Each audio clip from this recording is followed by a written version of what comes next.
Hello, everybody, and welcome back to the Sanderlanche podcast. Today, we are talking about the Bands of Mourning, chapters 14, 15, and 16, wherein Marisi and Wayne escape from a hit in the cemetery. Wax overhears some interesting stuff and then gets framed for murder. And Wayne and Marisi pay a little visit to a new character with an odd collection. And then they all have to leave town before, the cops catch them. So I'm Data, and with me is... Dak. And Jamie. Yep, no Joe today. He's going to try to send in some stuff for us that I can cut into the episode, but I don't know if he's going to get it in or not. So you may or may not hear some Joe feedback as we progress. But hang on to something, everybody. The Sanderlanche is about to begin. Revolution holds us bound. Come on down to London town. Break your back for class and crown. Come on down to London town. Steam train running on a restless rail. Speeding right into the rising gale.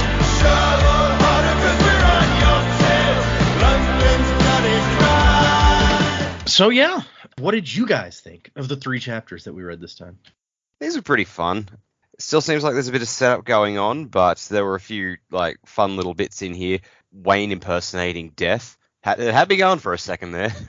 But that bit was really cool. It was actually just interesting for once to not be in the heads of the main characters. Like, here's this side character who we may or may not ever see into his head ever again, and just seeing him absolutely lose his mind when apparently Marsh just rocks up on his doorstep was pretty interesting. That was just like, here's someone who sees the world in a completely different fashion to any of our main characters, and just for this brief moment we see inside his head, it's like, oh, he's a taxidermist. That's kind of interesting. People have hobbies, whatever. So that was pretty cool. I did have to laugh when it's like Wax is making this big deal, and I was like, what is this device I found? That is a phone. So that was amusing, but yeah, like the Wax side, like aside from the Death bit, I think the Wax stuff was more interesting than the Wayne and Marisi stuff today. Just the fights that he and Milan were going through in the house, and catching up sort of with Uncle Edwan was interesting. So yeah, it was a cool set of chapters. I liked the concluding note as well, so I'm keen to see where this goes. But yeah, it's still just a bit, all right, we're setting things up a bit, even though we've only got half, 2/3, one-third of a book left. No, it's about half. I think we're at 54, 53% at the end of these chapters. Okay. But yeah, I like, usually these random side character gets a perspective chapters, or something that gets saved for the end where things are getting crazy and views are jumping around really fast. So it's interesting. Yeah. It's kind of unexpected, just right in the middle. You're like, okay, here's another guy. Because it doesn't seem like, oh, this is the the villain or whatever of the book, that, unless it is, and in which case, whoo, man. But about halfway through the first book, we started seeing inside Miles's head. So that's when we got, there was sort of your tip off. It's like, oh, this character's actually important, but this guy just doesn't seem like it. He's just he's not someone who is important to the climax of the book. We're not in the climax yet, so it's just randomly. It's like, yeah, we just want to see this guy and have some fun with that while we're doing this little interlude. Would it count as a secret bad guy if it was already a bad guy, more or less, that we've met, and then later he turns out to be a more important bad guy than we thought? There you go, for a real dog is the mastermind thing here. No, we've already got our secret bad guy for this book. Oh, your theory. Yeah, okay. So it took me a second. I was like, wait, what? Fair enough. Okay. I've gotten the secret bad guy prediction. Who's Dak's secret bad guy? Dak's secret bad guy is the sister. Oh, that's right. Yeah, I really like these chapters as well. I thought there was a lot going on. There was no real stagnant moments in there. I thought there was something happening really all the time. I'm glad we kind of picked back up at the graveyard. The stuff with the speed bubbles again, I'm glad we're getting to use those a little bit more. But yeah, I agree. The Wax and Steris and Milan things this chapter were really fun. And I'm glad that we got to sort of jump between them in quite rapid succession as well. The phone bit was hilarious. So you're prepared to make your dramatic entrance that no one can see you. Except Calacina, but that doesn't really matter.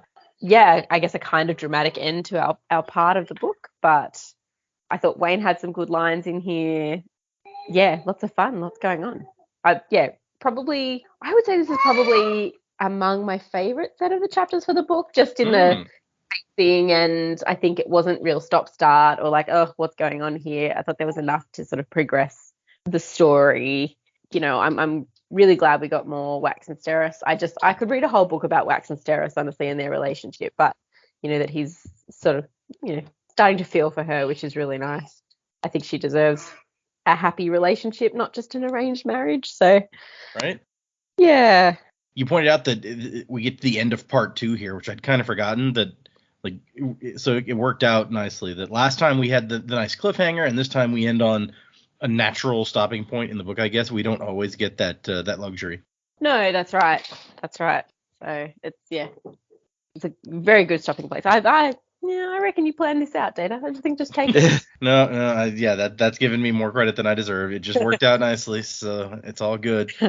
But there's the phone that you both mentioned is just so funny that he's like this. He's so amazed by this thing, and we're like, well, yeah. I mean, duh. They're in a world that they're clearly talking about, you know, rockets and spaceships and things like that, and it's like, what is this? What is this box? Like, it's kind of the equivalent of my mum talking about the Facebook, you know. Yeah, that level of tech. I do love that trope in storytelling where, like, people confronted with like futuristic tech and they're just like so incredibly amazed by it and just like that is an everyday thing. It's like, wow, we're just really taking this for granted when like someone not that long ago would just be astounded by the wizardry we have at our fingertips. Yep. I remember seeing a post like some time traveler from the 11th century. I was telling Jamie about this the other day, who comes forward just to like present day and just like absolutely gobsmacked. It's like, oh my god, look at all the like salt you have on your table. You must be very wealthy indeed. It would be funny if that was the biggest reaction, like cars, planes, whatever. Salt. Oh my god. Yeah. You guys are loaded. It's like a telegraph, but for your voice. So, okay. I guess let's get into these chapters. Since we come. How you say, I guess let's do this. It's like, that's literally what we're here to do. Yep, that's why we're here. That's what we do. Like Jamie said, we come right back into the graveyard where gunshots are happening, bullets are flying. Wayne has been shot like 4 times, and he's healing from that while eating his sandwich. He's got a speed bubble up, so everything's going slow. And apparently, these guys didn't really care about Deschamps very much because they filled him full of holes at the same time. Sorry, I mean, that guy was never going to be a main player. Yeah, no. He was fun, though. So Wayne noticed that something was wrong because the crickets stopped when these guys showed up. So very, very perceptive. I'm impressed. I mean, it didn't stop him from getting shot 4 times, but still. No, we do give Wayne like a lot of grief for his personality failings, but he's very skilled. Mm-hmm. Oh, he's good at what he does. Very good at what he does, yeah. It's just sometimes what he does includes stealing stuff from people that he shouldn't be. It's like things like he's an excellent guy to have on your team in the middle of a fight. I think if he's your friend in a fight, he will be the most loyal person. It's in his downtime he's just a total ass. And I like the conversation. Marasai goes, plan, and he says, not dying. She's like, more detailed than that, and he goes, not dying today? Which, yes, that's very Wayne. He's planning, whatever. So he says we got to get close because he's a close-up fighter, clearly. And Marasai's like, that's going to be tough. I think they're scared of you. And Wayne's like, wait, really? You think so? And she's like, I mean, yeah, they're shooting so many bullets at us, they didn't even wait for their buddy to get out of the way. And he's very pleased about this. Like, how about that? I got me a reputation. But it's not just him being all full of himself. This has led him to conclusions because what they decide is there's another open grave. He's going to move over to the edge of this grave, try to create another bubble, which they nicely answer some of the questions that I think we've had and never gotten a definitive answer for here, where it's like Wayne can't leave the bubble. We knew he couldn't move the bubble, but he can't leave the bubble without the bubble collapsing, which I'm pretty sure we've asked about and did not know before. But so he moves over there. He drops the bubble, moves over, opens a new speed bubble that includes the next grave over. And just as he does, Marasai looks up and there's a stick of dynamite falling through the air right at them. So apparently when he realized how scared they were of him, he was like, man, if they came prepared, and he was expecting exactly this sort of thing. I love it. It's like, yeah, they know I'm here. What would they do? Dynamite. Yep. They're going to blow us up. Ah, I see you've brought dynamite to a gunfight. And so, yeah, they sneak over to the other grave in the speed bubble, and there's enough mist, and they're low enough that they're not necessarily going to get noticed. Dynamite blows up in their original grave, and the people come over to make sure that they're dead. And that's when Wayne leaves Marisai in the second grave to go out and fight the guys, who he very colorfully informs her that, yes, he should be able to take them all out on his own. And I like that it says Marisai has been growing accustomed to the sound of wood on a man's skull, but it still makes her wince. Yeah, he takes out all of the bad guys, comes over, holds his hand down to her, and when she reaches up to take his help getting out of the grave, he goes, actually, I wanted you to hand me my hat. Which, if everyone will remember, is Wax's hat that Wayne traded him a rat for and then cut a big hole in. Eh. So we cut back to Wax and Steris, and the steward's like, we're going to send for your carriage. We're sorry about the unfortunate occasion of your lady's distress. And everyone's worried that she might have eaten something that is going to make all the other guests sick. And they're like, no, she just had drinks. It's all good. Oh, I told you we shouldn't have served oysters. And meanwhile, they can hear the guy giving a speech over in the ballroom. And so they're like, you guys can leave. We'll just hang out. We'll wait here until, she feels well enough to leave. Like we talked about last time how Steris did not hesitate at all to down this stuff. And now she's like, that was a tad hasty on my part, wasn't it? Maybe a little bit, yeah. Yeah, but, it seemed to work. Go with your gut. Right. And so Wax is like, okay, I'm going to go try to follow Kelesina, see what's going on. And they have a little discussion about, Wax is so determined to find his sister, even though he hasn't seen her in decades. And he's just like, he feels guilty about leaving and not coming back, not talking to her for all those years, basically. He was being really selfish in that way. And he's like, I'm going to make it right. And they have a discussion about, he tells her to wait here. And she's like, no, don't you remember what I said? And he's like, dude, the safest place is not near me. Like, you need to reevaluate that thought. He makes a good point that it's like, we may need to get out of here quickly. There won't be time to come back or she's making this point. There won't be time for you to come back for me.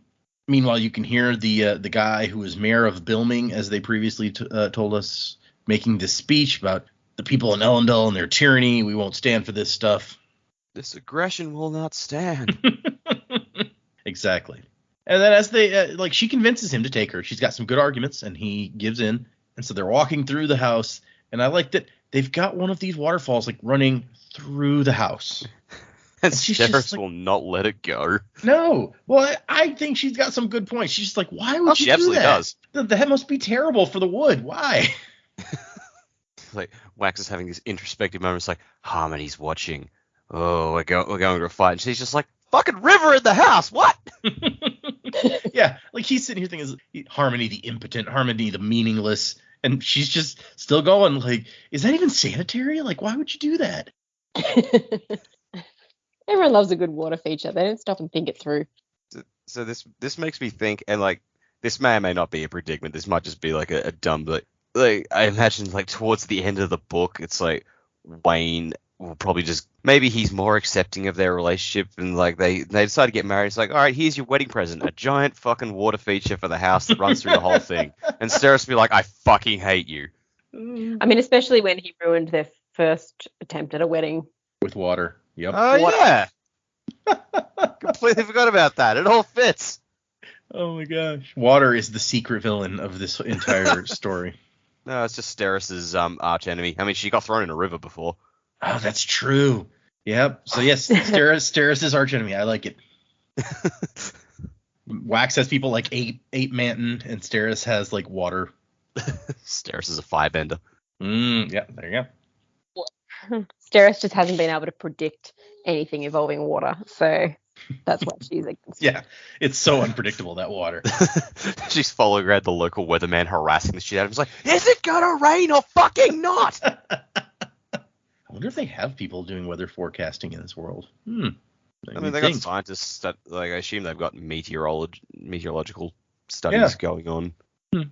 And so Wax is he's gonna take some coins with him to kill people with, and she's like, oh, you want something more substantial? And it turns out that she has taped a gun to her inner thigh, and I like the part where she's like, I tried a shotgun at first. You should have seen me try and walk with that thing.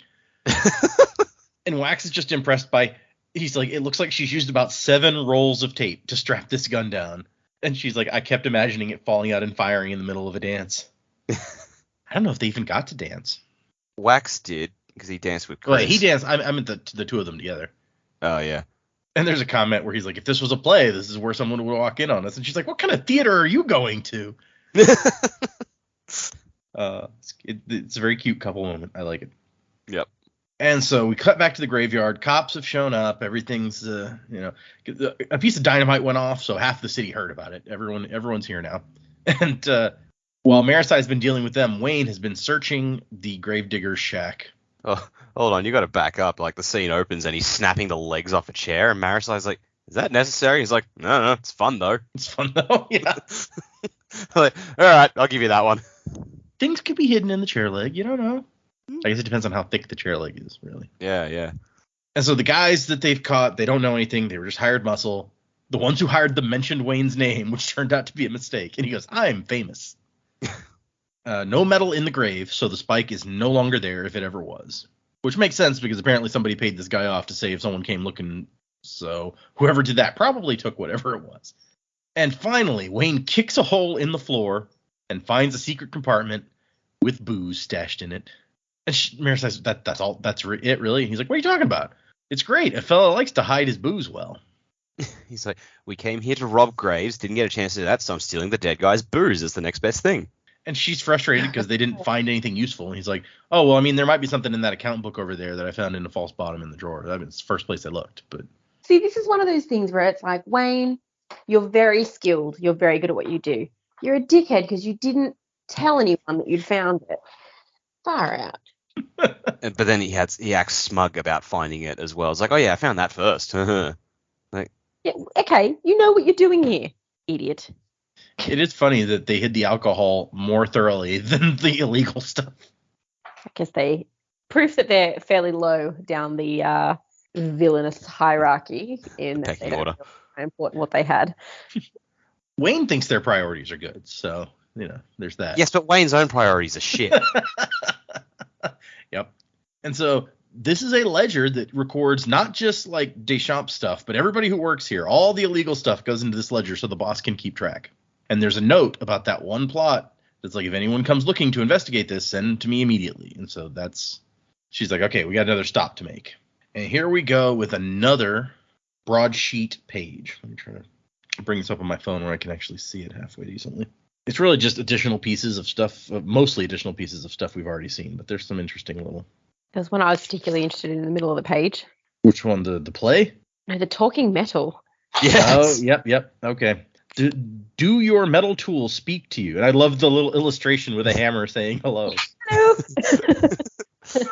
Your neighbors probably don't want to hear about it, but we do. Visit here. Ask for K or N and bring the talking metal with you. So general thinking in the fandom is that K or N probably means Chris or Naz, and that this is an ad that they place. Uh, But specifically talking metal as in they're stuff out hemalurgy. Like they said your tools talking to you, but there's that, which I don't think you can hear the metal talking to you, but if you were to be spiked with metal and you'd hear the voice, that would be something. But surely they know about hemalurgy. But if you were spiked at this point, you just hear Harmony's voice. So Yeah. So how would your metal be talking to you? yeah. My only other thinking was, is it something to do with this object, this cube that they found? It's also a thought. It's true. Could maybe the cube talks. We just don't know it yet. I'm just waiting for it to go, hello. Excuse me. Over a here. little help. Little help. I can't see from down here. I can't. I was expecting like a little British accent, but Zoidberg's is funnier. Yeah, if a tool showed up, like if a wrench shows up that talks in Zoidberg's voice, that would be something. Don't feel bad, Wax. You may have lost your sister, but you still have Zoid Cube. You all still have Zoid Cube. I turn on you like that. Oh gosh. I got an idea from somebody else online, like for when I was figuring out how to run this D&D game that I'm doing. That's like the first campaign big thing that I've ever tried to, DM. And Ooh.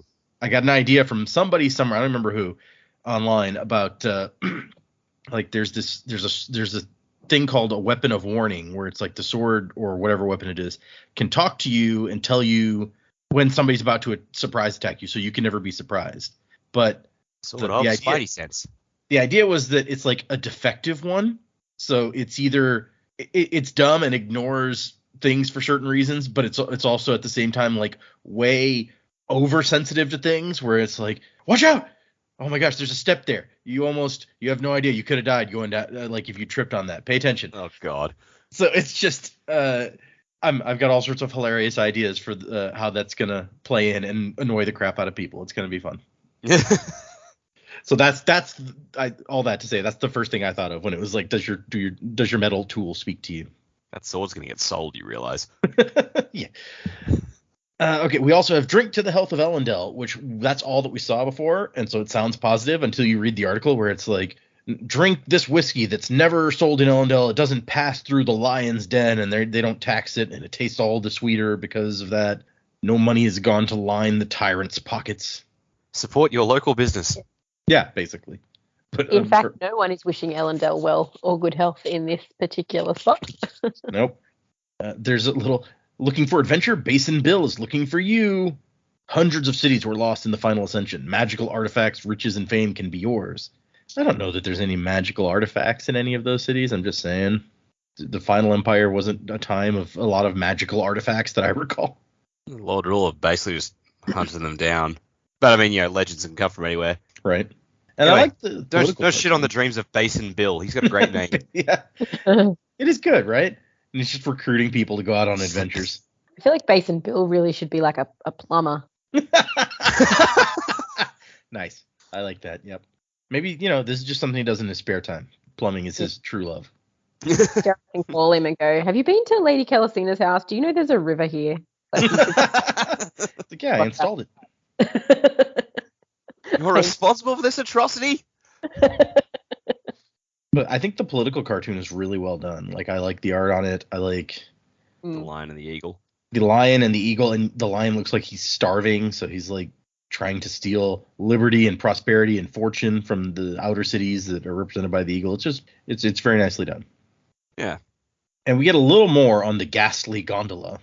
I don't know that we need to go into it now because it's not much more than we got before. It's like a couple extra paragraphs. But there's this is the most interesting story. They keep giving us a little piece of it here and there, and I'm hoping eventually, we'll get the whole thing. But that was the end of chapter 14. Into chapter 15, we get the perspective of Templeton Fig, who collects and stuffs albino animals. See, this is the name of a guy you expect to be played by like Timothy Spall or someone. It makes me think of the rat from Charlotte's Web because his name is Templeton. Oh yeah. Fuck, that's a deep cut. Right? Yeah.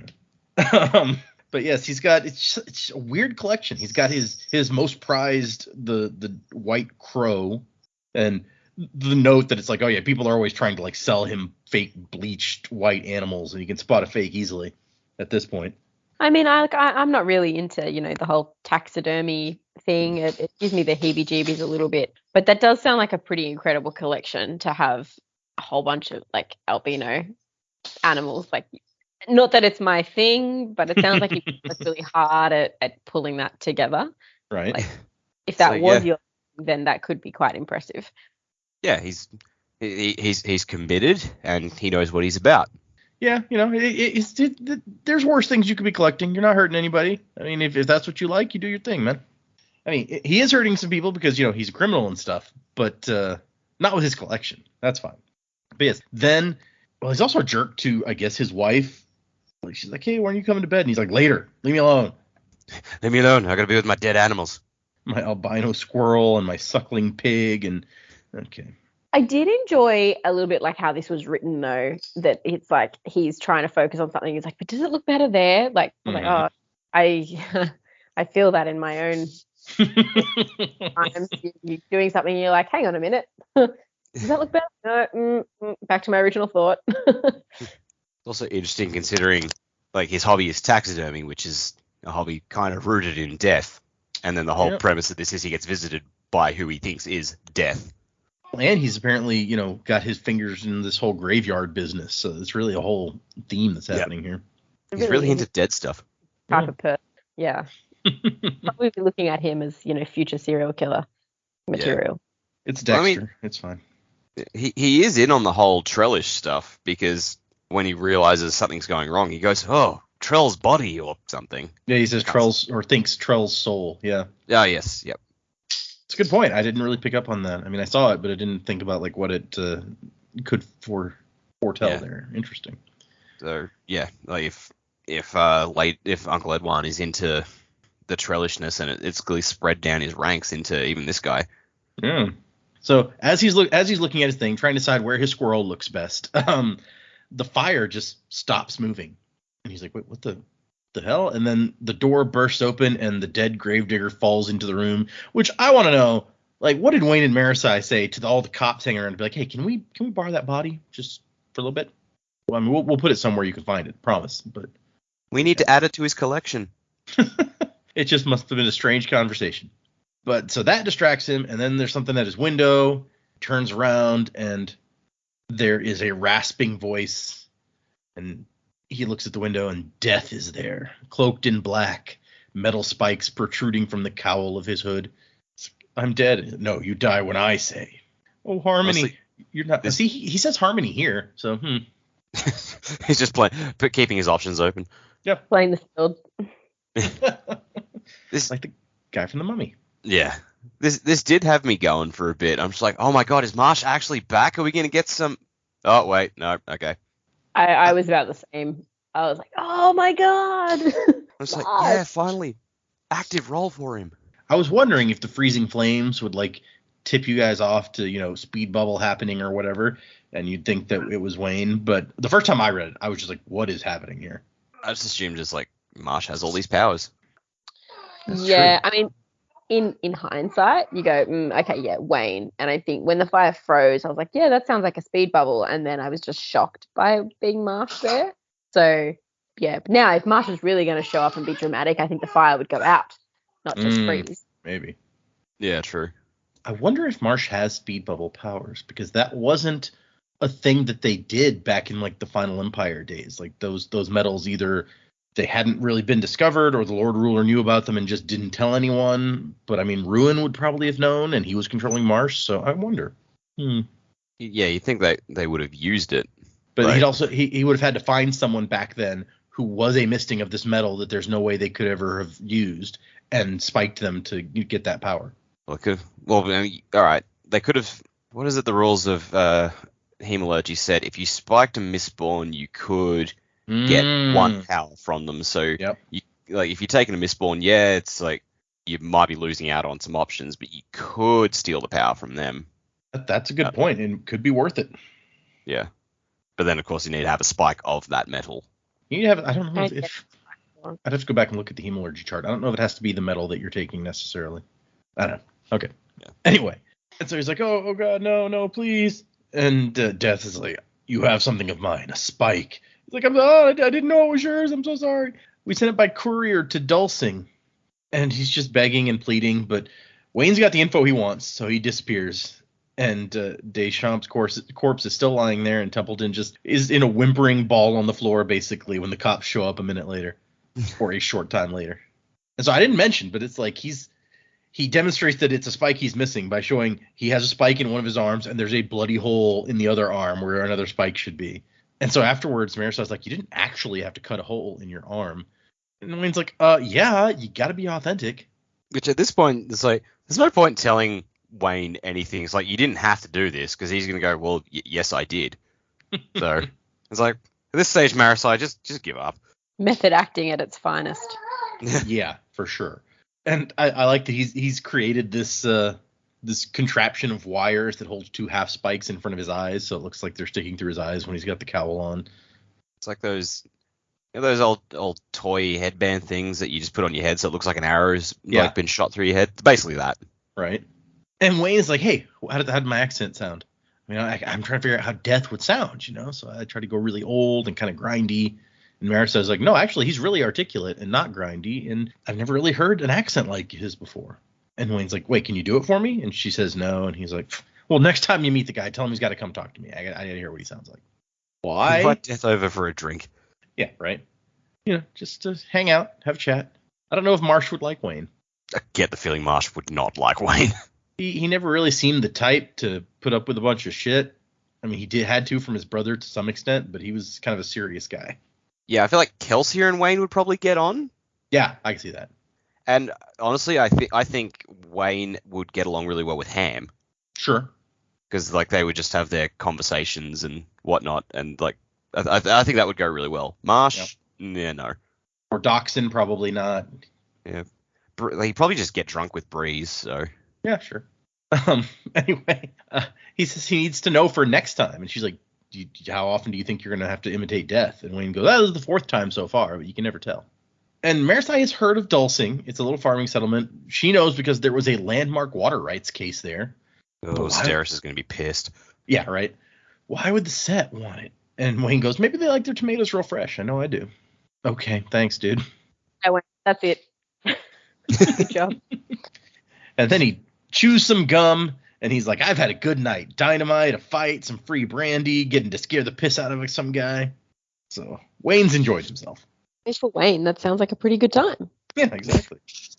And so we cut back to Wax. He's looking through the house trying to find Kelisina's room, and he starts to hear. Well, he can still hear some words from the speech. Suffer the rule of a new Lord Ruler. Improper taxation must end. So on and so forth. And so he's like, oh wow, yeah, it does sound like there's a conflict coming, and that Bilming, the one other major city in the basin, will be leading it. He still doesn't seem all that concerned about it, which concerns me. I'm like, maybe you should have listened to that informant guy when he's like, this is a thing you should be worried about. Yeah, this is going to be of vital importance at some point. But then he hears his uncle's voice, and he's like, oh, okay, here's what I'm looking for. And I don't know. As soon as he mentions that his uncle's voice sounds weird, and, because we know what this sort of thing is, I don't know if you guys thought of it, but I immediately thought like, oh, he's on like a phone or something when I first read it, or like a speaker of some kind. Like he's not actually in there. Radio. Yeah, radio. Exactly. I think, but didn't Sazed mentioned like you guys should have the radio by now. Yep. In the last book. But Wax doesn't have that background knowledge, so to him, I hear his voice in there. It sounds weird, but he must be in there.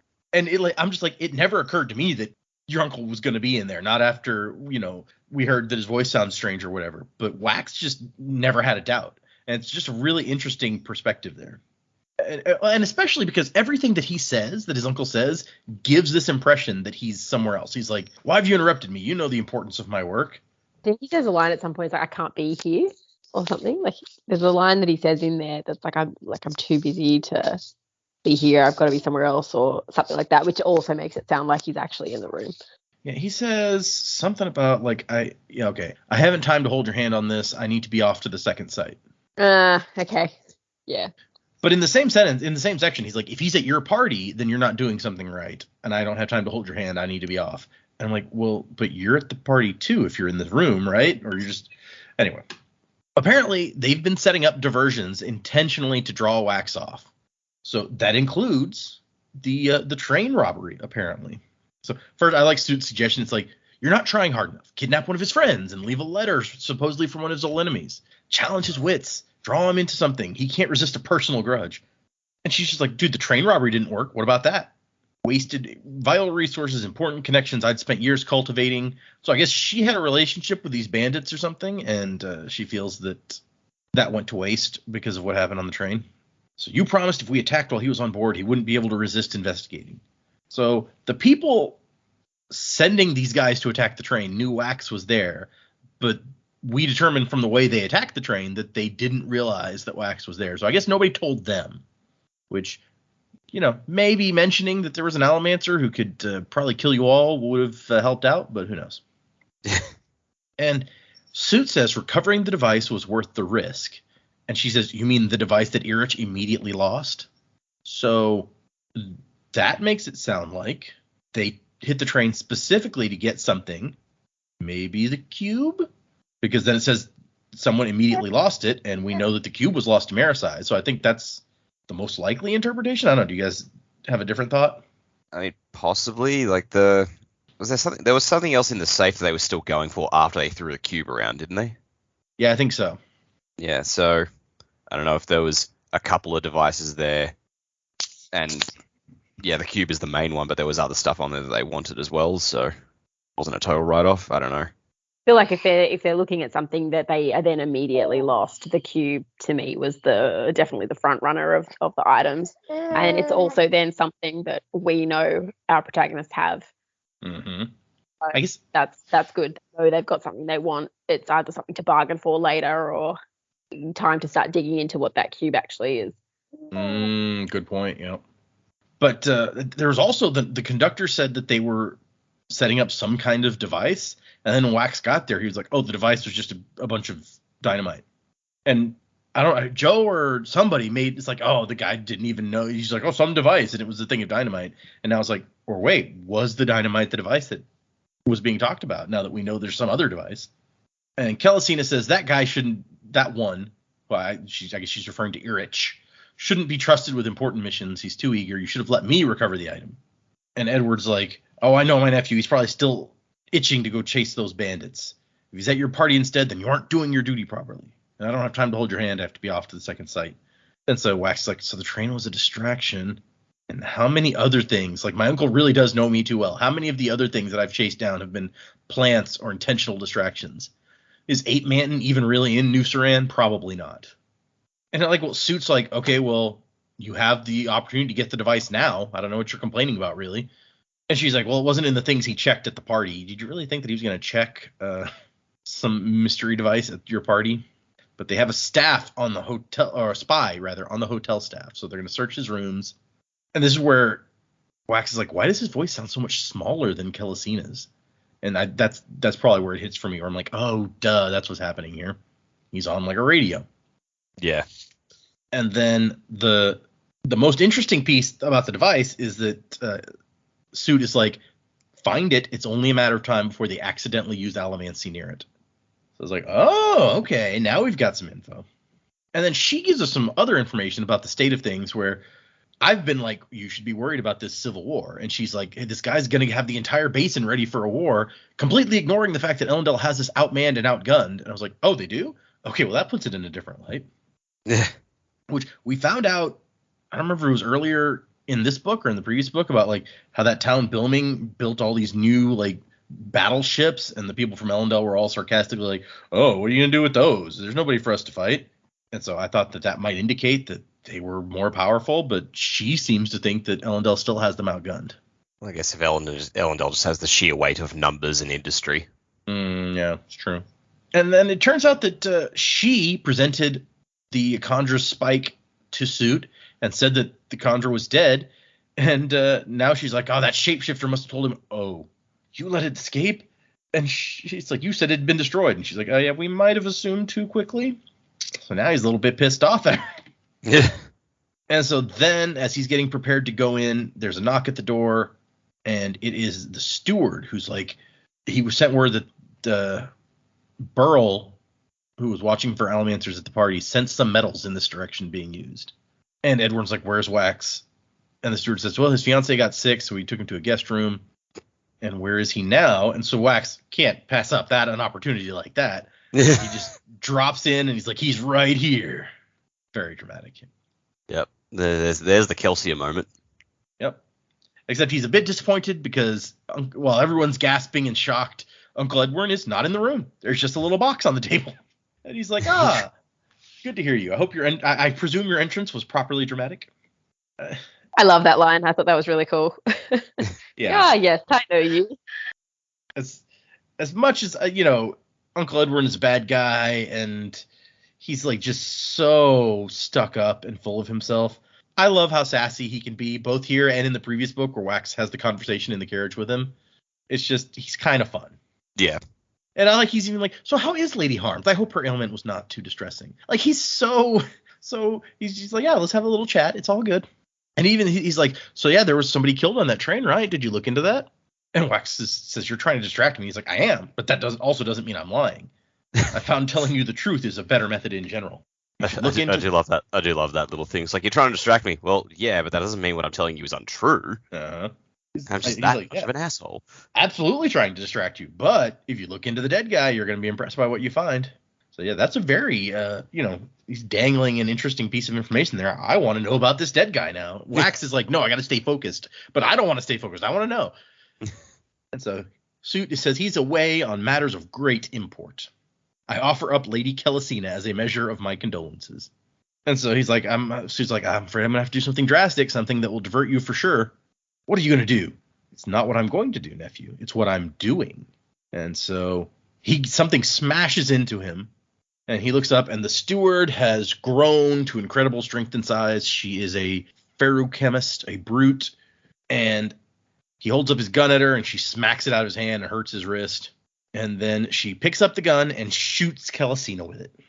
And then in the doorway, there's a maid, and she's like, Lord Ladrian killed our lady, and starts running down the hall screaming about how Wax has murdered Kelesina, despite clearly having seen what actually happened. So Suit has more than one person working for him on Kelesina's staff. You're all in on it. It's just one of those moments where, the bad guy says, oh, we have people everywhere, and then all the people in the room just turn around and point their guns at the hero, and it's like, oh shit, you really do have all of them. I just like that this was such a known plan. Like, he didn't even have to, as far as we know, give a code word or anything. He was just like, oh yeah, Wax, sorry, I'm gonna have to do something serious. And the steward's like, oh yeah, okay, so I need to kill her. Got it. Well, I assume it was like, you go. Oh, I was just gonna say, they've done a Steris level of planning. It's like, okay, if I say the word serious, this is the action. If I say dire, this is the action. They're just very smart. I assumed it was like, I offer up Lady Kelesina as a measure of my condolences. Oh, well, guess we're killing her, guys. Let's go. Good point. He did say that.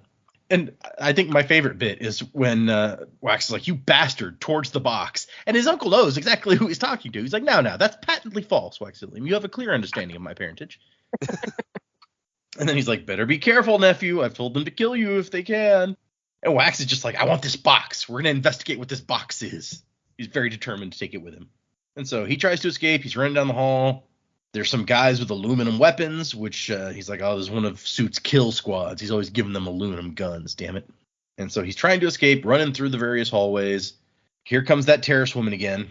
He slammed a door into her as he was escaping and broke her nose, and now she's kind of pissed off about it. And here's when Meilon shows up, and she's like, you did start without me. This is not the time. And the terrorist woman, with her super strength, comes up and punches Meilon and shatters her hand. The thumb ripped almost free, which that's a picture that I don't necessarily need.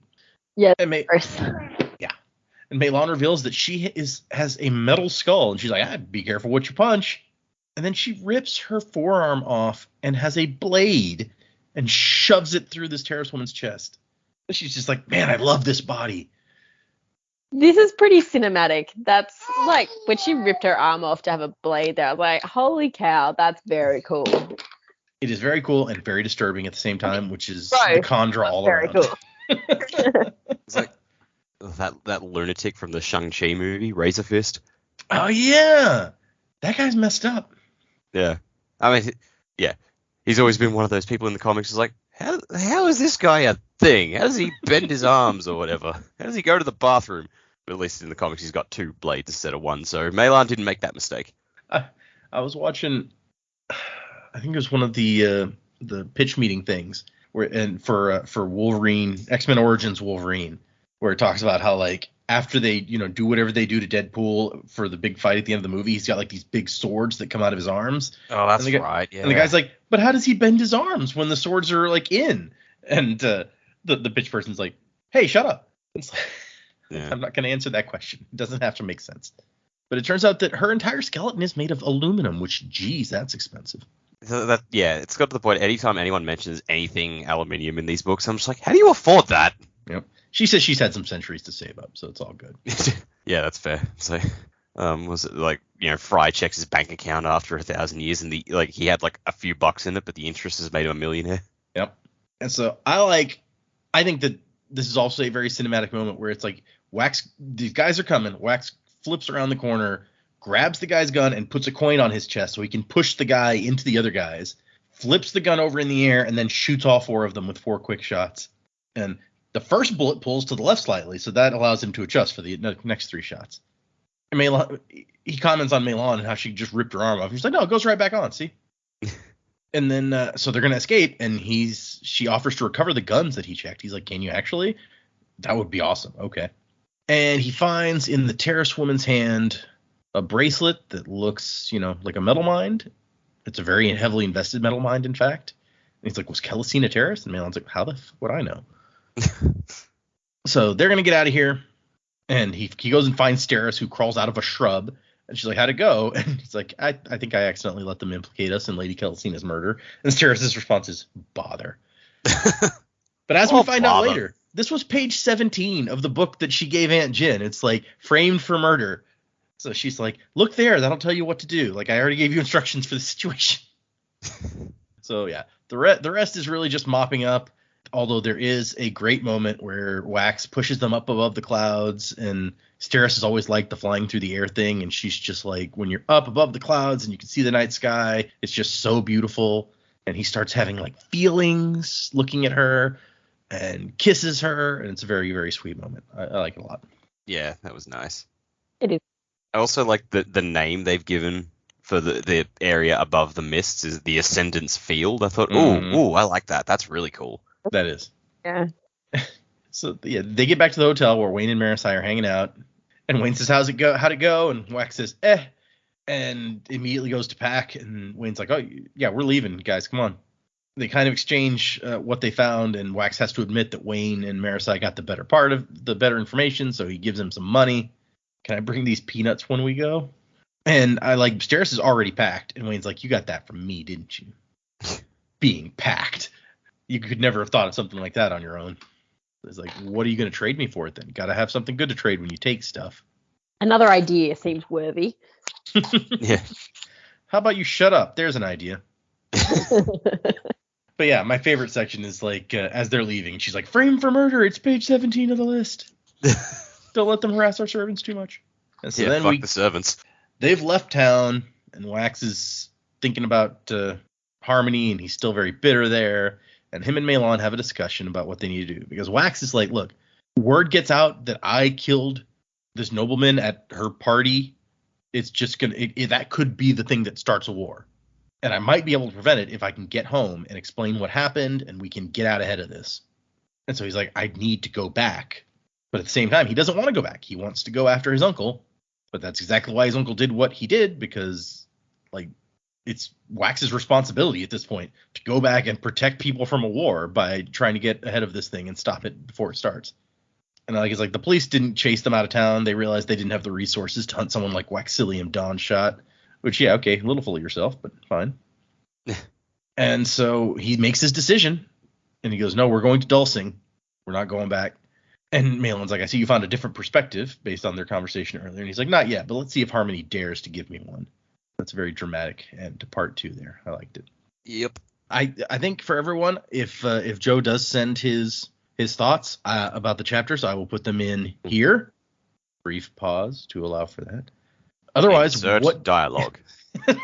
I just wrote some notes here, so I'm just gonna kind of go over those notes. So, chapter 14, the start was really exciting. The gun shooting, Wayne being hit, he heals. Wayne beats them. They use kind of an interesting thing to do that.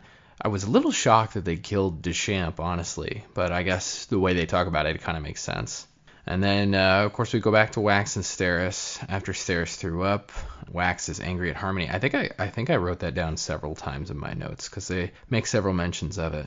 Calls Harmony some bad names to himself. Steris provides a secretly concealed gun for Wax to use, which I thought was great. Such a great moment between them that kind of culminates later in the chapters with basically her helping him out with all this stuff. It's really, really cool to see.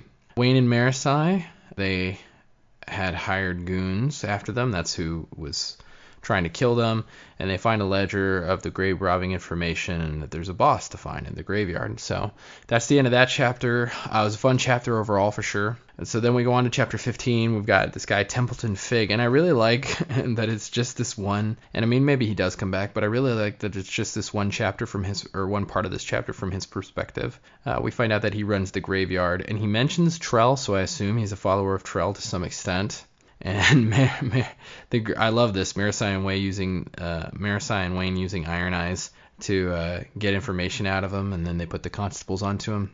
Really clever, really fun. The fact that Wayne says he's imitated death several times, also really great. But they find out some great information that the spike was sent to Dulcing, which is cool. And then we find out that Set has been making distractions. We're back to Wax. That he's been making distractions to keep Wax occupied and off of his trail. And then Wax may unknowingly have the device being that what they were trying to steal on the train, which Wax believes to be the cube. I'm not so sure. I don't really know what device it could be, but apparently using Allomancy on it or near it will reveal that. So. And then Suit, turns out he does already have the spike that they're looking for, and he might be in Dulcing, but it sounds like he's about to leave, so they may miss out on him, even though I believe that's where they're headed at the end of the chapter. So Wax confronts them in the next chapter. The steward shoots Kelisina and frames Wax for her murder. Very fun, interesting, fast-paced part of the book. I really am enjoying kind of the twists and turns that we're taking so far. He finds the metal mine that was on Kelisina that the steward stole after the fight. Most likely, if I had to guess, I would say that this is a metal mine that could be of use to anyone, not just her, because I don't know that she was Terrace.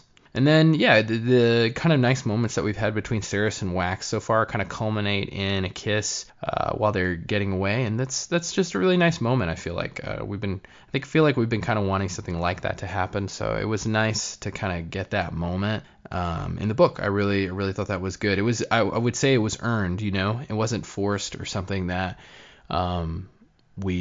we were like, oh, where did that come from? I feel like it really was earned. It was an earned moment for sure that culminated over, not even just one book, several books.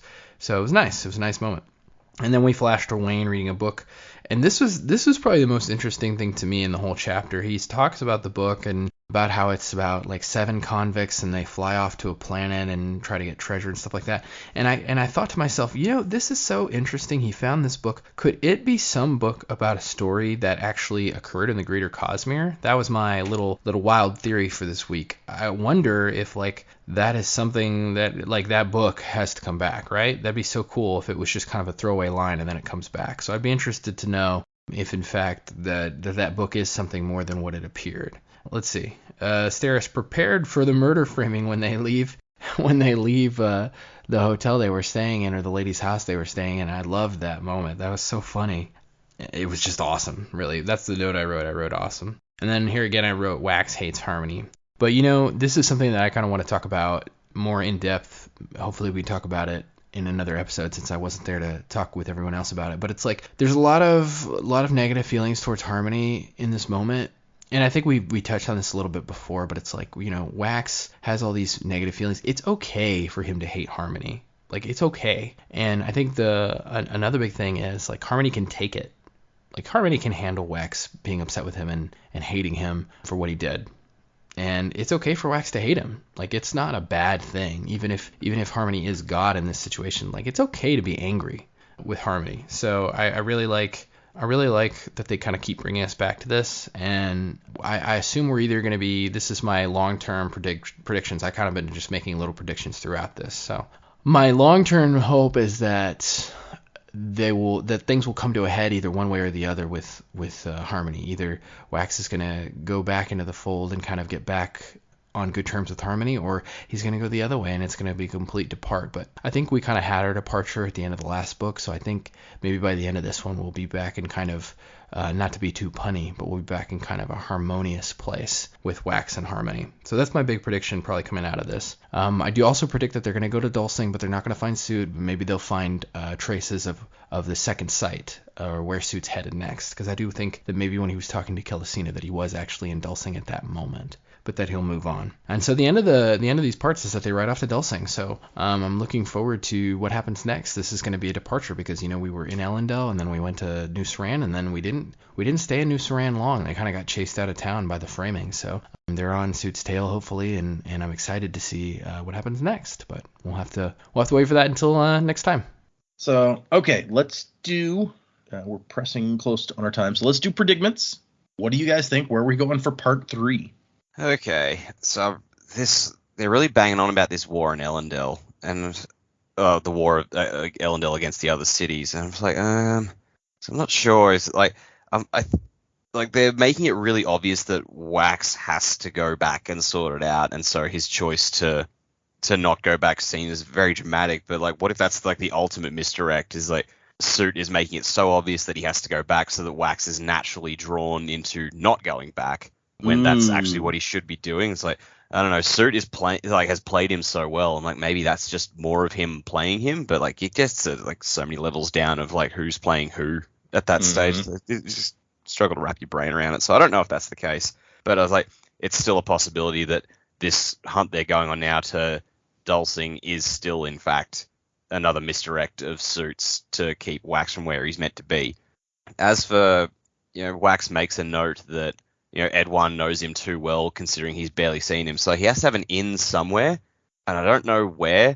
And look, I really hope this isn't the case, but really the only one of the people traveling with Wax whose head we don't really see directly into, who doesn't narrate chapters, is Steris. And so I really hope Steris is not an informant for Suit, but I can't really rule it out at this point.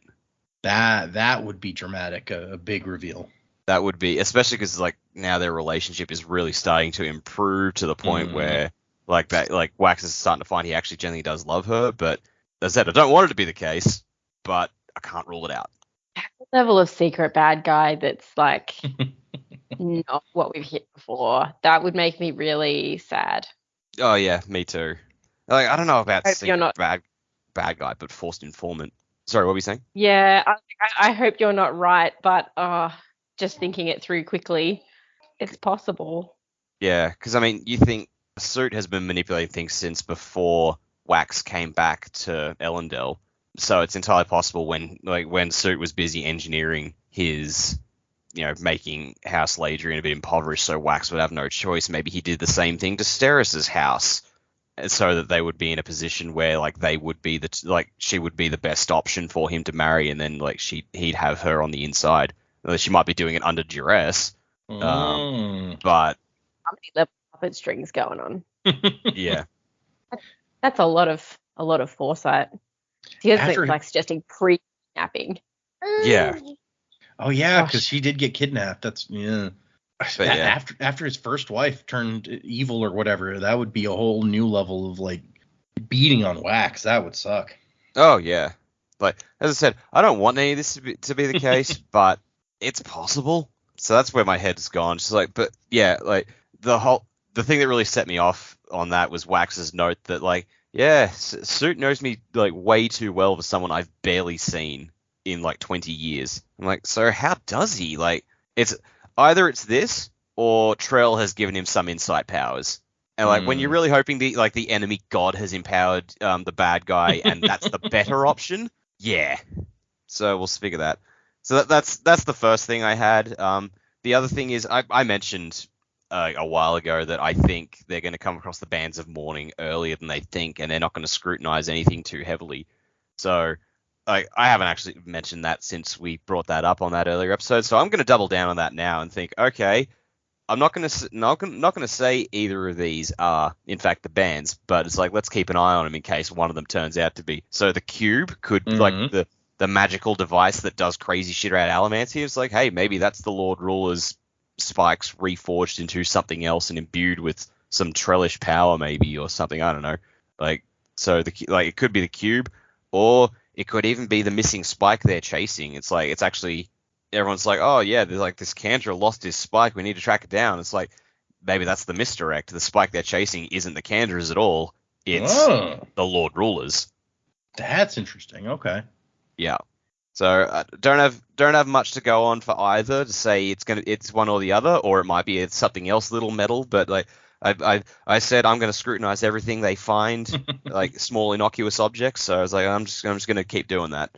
Yeah, I kind of figured after we talked about that the cube would be, it's like, oh, here's something mysterious that they found that could potentially turn out to be something crazy. We don't know yet. But the spike, that's an interesting take. Yeah, I got caught up in the action on the train and didn't really scrutinize the cube too much at that point. But like, don't worry, I came back to it. Well, and the story isn't letting us forget about it. So yeah. So predicaments. So yeah, I think Dax onto something with the cube being something. I think we talked about the bands of Mourning being like melted down before this spike. So is a Kandra spike? It's different to an Inquisitor spike, right? yeah, I think they mentioned earlier in this book that it's like they're specially made. You can't just like use an Inquisitor spike for that.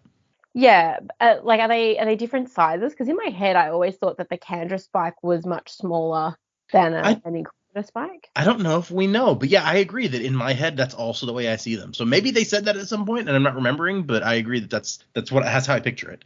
Yeah, okay. So if that train of thought rings true, then what we had with Death showing up in front of our taxidermy friend, if he's missing a big hemalurgic spike out of his arm and he's like, no, I sent it away, we're like, that would look very different to a missing Kandra. Yeah. So I don't know whether our Kandra had also located the spike, because then you've got Mr. Suit talking about, you presented the spike and said the other one was destroyed. Well, clearly he's running around with one spike because he's not making sense. But it piqued my interest in that this guy has said, no, we shipped this off. And that to me is an Inquisitor spike, not a Kandra spike. So, Yeah. I mean, we could be wrong, but that also could be, I think then Dak would be onto something there with that having been melted down and being something more important.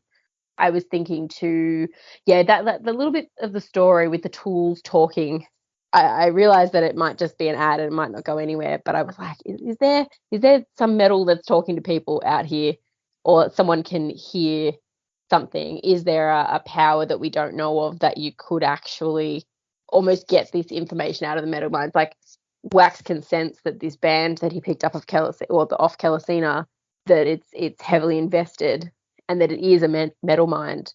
But I wonder if there's someone out there who can actually pull out that information. We went through that with Vin in the original trilogy, that she had tried to burn. I think she tried to burn part of a metal mind. Yeah, it's like Sazed gave her a little metal mind of his and she tried to burn it, yeah. Yeah, and so she could definitely sort of sense something there but couldn't access it. So the powers are doing all sorts of crazy hinky things at the moment, and they're also trying to get people to test out other metals to see if there's other powers to be unlocked here. So there's definitely something that we're missing. We don't have the full picture there, but yeah, this spike that they're obviously tracking down, I'm sort of surprised. I thought that we would have had a few more things, I guess, that have happened that wouldn't tie in necessarily, and I'm kind of surprised at how much appears to be tying in already halfway through the book. I just feel like it's kind of all linked up with Mr. Suit coming in at this point in the story and the conversation that transpired there. I was like, oh my God, we've just openly admitted that we've put Wax on this goose chase to deter him. He actually needs to be locating. And I think I'm surprised, but it sort of thrown me for a loop. I'm surprised at just how much Suit is involved. Like, I definitely knew he was obviously part of the bigger picture, but I don't know. I was sort of expecting this other story to be unfolding and that maybe it would tie in later. But to have them all kind of tie in now, it's thrown me for a bit of a loop. But yeah, I think Dak's right with the cube and the spike in the prediction. I definitely agree with that. And I think in terms of I don't have long-term prediction really, but in the terms of the immediate future, we're going to have to start digging into this cube pretty quickly now. I have to figure out what's going on with that. I don't know if there's someone that will be able to help them with that, especially now that Wax has overheard that conversation. There's probably a little bit more to go on, but I think we're probably going to start going down that path because Suit doesn't know that they've got it necessarily. They know it's lost, but not necessarily that they have it. He seems to think that Wax has it because he was telling her, Kelesina, to like get it back from him, and Kelesina was looking for it in his stuff. But yeah. They may not know for sure. Yeah, he's not going to bring it with him. But you make it we just Eris has got a gun, under her dress. That answers why she wore the big poofy ball gown. But it's what else has she got strapped to the other leg? Maybe, who knows? She's prepared. But yeah, you make a good point, especially after how like little Suit was involved in the previous book. For us to be halfway through and he just showed up and was like, oh yeah, basically everything that's happened so far was me. Like I was behind all of the stuff you've read in this book so far. So and all this stuff you've read in this book, but Suit goes back now 2.5 books. Mm-hmm. So how much other stuff, even though like book 1, book 2, they've kind of been wrapped up with Suit in the background, how much of it is still Suit pulling the strings? And I think we've kind of got to go back and look at anything that was, and I mean, we did this in the original Mistborn trilogy too, but anything that sort of hasn't been solved, we've still got all these missing women. We're still talking about people being able to possibly breed allomancers or things or anything like that. There's a whole bunch of like little mysteries that just have kind of fallen off our radar that I'm like, oh man, we've got to have a look at all of these and see what comes back. And, we know we've got Kandra involved and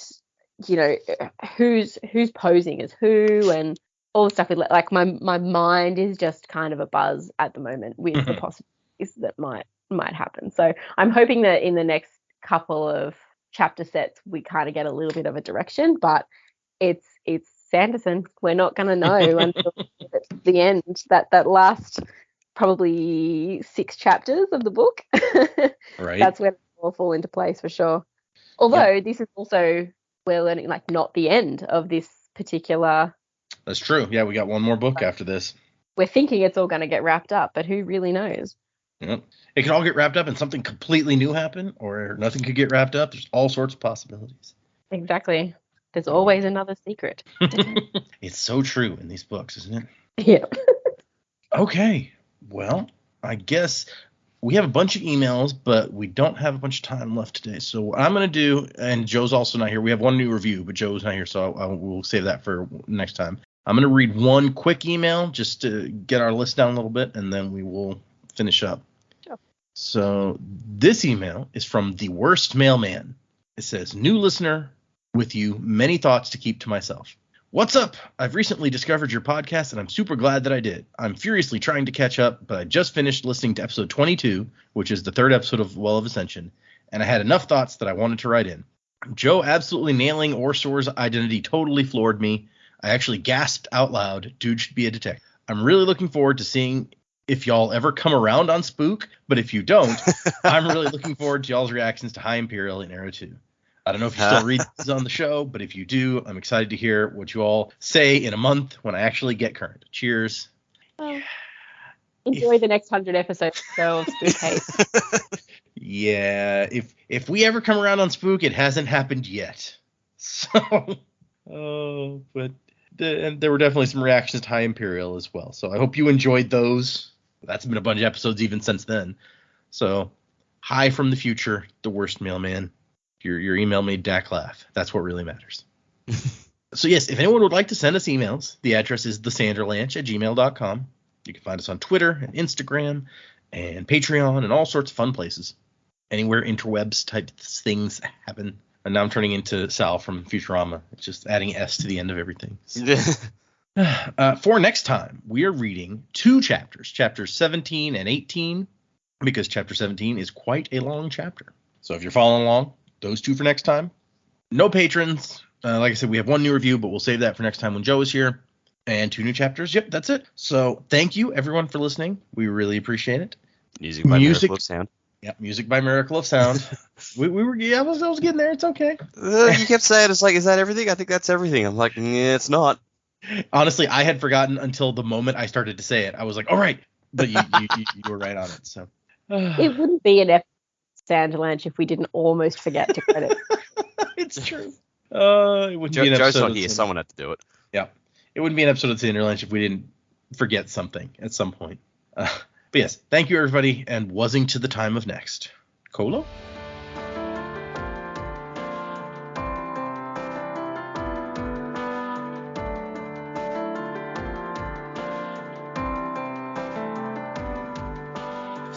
train running on a reckless rail, speeding right into the rising gale. Shuttle harder 'cause we're on your tail. London's bloody fire. Pause. Dak says that Jamie removed him from the call. How do I add you back now, though? What happened? Jack said I removed him from the call. Yeah, that's what he says. How? I don't know. Oh, I'm sorry. That's hilarious. I like that it wasn't just the call dropped him. It's like it says Jamie removed you. I'll put the picture. This is a screen grab. It's so sad. I just don't know. I love that face. That's amazing. Goodbye, husband. Oh my gosh. Okay. I don't know what happened there. I didn't know you could do that. Right? Yeah, I had no clue. And look, I can't even blame. She doesn't have my phone. For once. That would also be funny though. If it's like your child removes you from the call. She hangs up on people all the time. I believe it. Yeah. So does my kids do the same. Yeah. They're like, hey, there's a big red button. I want to push that one. I'm like, no. Yeah. Why make it red? It's the one that gives their attention. Because red is stop. So Yeah. stop call. It makes sense. Understand, but if Except they really in that one alternate universe that Doctor Strange went to. Oh, yeah. Okay, let's do this.